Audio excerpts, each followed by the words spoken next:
Praise the Lord. Ahan muktada Prabhu Jisu Christ gi sengthoireba minglenda ai dayanan laisromna masigi yaifaraba June thagi tangnipan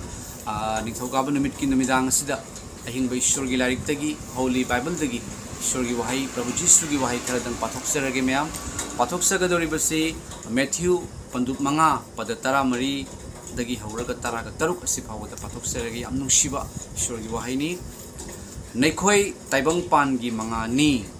Jingthakta leiba sahar lot payade mi singna thaumai thalaga thumok makhada thamnade adubu thaumai makhong mathakta thamduna yum manungda leiba khudingmak pu ngalhali matawasumna mi singna naikoi gi afawa thabak adu uduna sargada leiba naikoi gi napabu thagatnaba naikoi gi mangan adu mi singi mamangda ngalhalu amen Pathokraba Ishwar gi wahina tazakraba ikhoida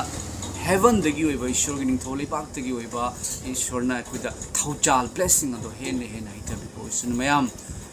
adom se yangbiriba adom Prabhu Jisu bu thazaba adom se mangal ne mangal se aikoi isana mangal oijaba nate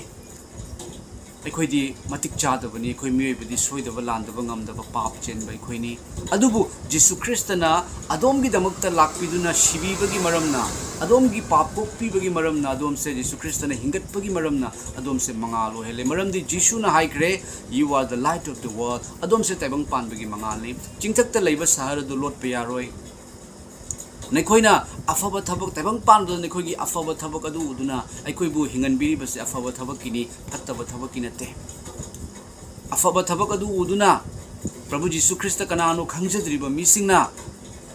Prabhu Jisu Christa bu thazai hairiba aikoi gi afaba thabak haibadi Ishwarna pamjaba Jisu Christa na takpiba afaba thabak adu uduna sargada leiba ipa Ishwar do afabagi mapu dubu misingna khangnaba misingna thagatnaba